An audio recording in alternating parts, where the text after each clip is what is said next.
Good morning student. आज हम व्यवसायिक संगठनों के प्रारूप में से पहला प्रारूप एकाकी स्वामित्व करेंगे। व्यवसायिक संगठनों के प्रारूप का मतलब कि जो आपकी बुक में कई तरह के बिजनेस के प्रारूप दे रखे हैं, किस किस तरह का बिजनेस होता है, उसमें से पहला हम बिजनेस करेंगे कौन सा, एकाकी स्वामित्व, सोल ट्रेड। बच्चों, जैसा कि आपको नाम से ही पता चल रहा है, एकाकी स्वामित्व मतलब सोल ट्रेड। सोल ट्रेड क्या होता है? सोल ट्रेड का मतलब है अकेला व्यक्ति जो काम, सोल मतलब अकेला, ट्रेड मतलब व्यापार, जिसमें अकेला व्यक्ति ही क्या करता है, काम करता है, तो वो क्या होता है, एकाकी व्यापार होता है। तो क्या होता है एकाकी व्यापार? जिसमें एक अकेला व्यक्ति ही व्यवसाय करता है। सबसे व्यवसाय का सबसे प्राचीनतम, सबसे ओल्ड प्रारूप है।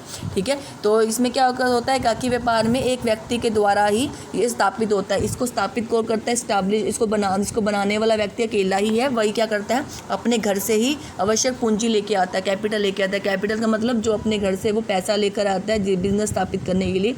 जो पैसों की जरूरत होती है या किसी माल की जरूरत होती है, गुड्स की या फर्नीचर की जरूरत है, वो अपने घर से लेके आता है, तो वो उसकी कैपिटल होती है। तो वो अकेला व्यक्ति ही है, इसीलिए वो वही क्या लाएगा, सारी कैपिटल भी वही लेके आएगा। वो अकेला व्यक्ति है, तो सारे बिजनेस का प्रबंध, मैनेजमेंट कौन करेगा, संचालन कौन करेगा, वही अकेला करेगा, उसके साथ कोई काम करने वाला नहीं है। तभी तो इसका नाम क्या है, सोल ट्रेड है। ठीक है, इसीलिए वो सारे काम कर रहा है, तो जो भी प्रॉफिट या लॉस होगा वो उसी का अकेले का होगा।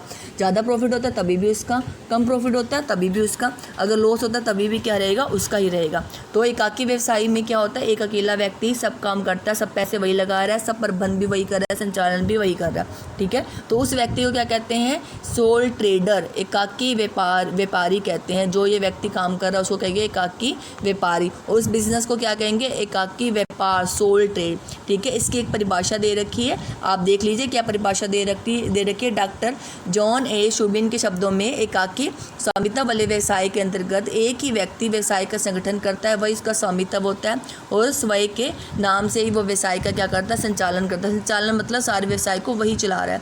ठीक है, तो अब ये क्या था, एकाकी व्यापार का मीनिंग था। ठीक है, जो बिजनेस वो चला रहा है उस व्यक्ति को क्या कहेंगे, एकाकी व्यापारी, और बिजनेस को क्या कहेंगे, एकाकी व्यापार, सोल ट्रेड। एक अकेला ही व्यक्ति जो व्यापार करता है तो उसको कहते हैं एकाकी व्यापार।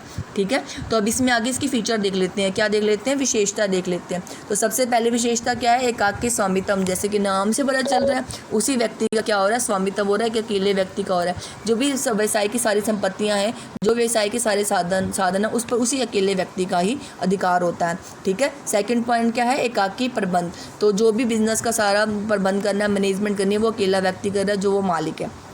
तीसरा क्या है, व्यवसाय के चयन की स्वतंत्रता। तो जब वो अकेला व्यक्ति बिजनेस स्टार्ट करता है तो उसके ऊपर उससे किसी से पूछना नहीं पड़ता, वो अपनी रुचि के अनुसार अपने पैसों के अकॉर्डिंग ही जो व्यवसाय करना चाहता है उसको कर सकता है। तो एकाकी व्यापार में जो व्यवसाय आते हैं मेनली वो क्या आते हैं, दर्जी, ब्यूटी पार्लर, सैलून स्थापित करना, कोई दुकान होगी, मिठाई की दुकान होगी, तो इसमें ज़्यादातर आपने देखा होगा अकेला ही व्यक्ति होता है, तो वही सब कुछ मैनेज कर रहा होता है, वही सब कुछ ऑपरेट कर रहा होता है।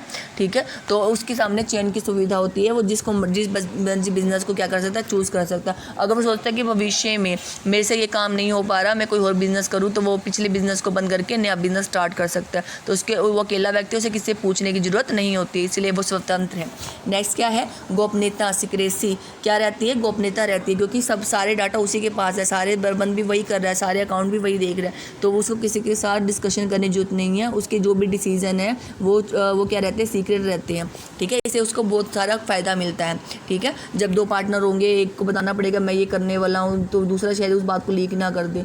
तो लेकिन सोल ट्रेड में क्या होता है, अकेला ही व्यक्ति होता है। ठीक है, नेक्स्ट क्या है आपका, फिफ्थ क्या है, व्यवसाय का पृथक वैधानिक अस्तित्व नहीं। ठीक है बच्चों, ये आपके लिए नई टर्म है। पृथक मतलब सेपरेट, वैधानिक मतलब लीगली, कानून के अकॉर्डिंग। तो ज़्यादातर क्या होता है, एक बिजनेस को अलग माना जाता है और बिजनेस करने वाले व्यक्तियों को अलग माना जाता है। लेकिन सोल ट्रेड में क्या होता है, जो व्यक्ति काम कर रहा है और जो उसका बिजनेस है उसको अलग अलग नहीं माना जाता। ठीक है, जैसे अगर जो भी संपत्ति व्यवसाय की है, जो भी इस व्यवसाय की दायित्व है, तो उस व्यक्ति के ही वही दायित्व माने जाएंगे सिर्फ इस व्यवसाय में। बच्चों ये याद रखना। ठीक है, सोल ट्रेड में क्या होता है, बिजनेस को अलग नहीं माना जाता और बिजनेस के स्वामी को अलग नहीं माना जाता, दोनों को एक ही माना जाता है, पृथक वैधानिक अस्तित्व नहीं होता।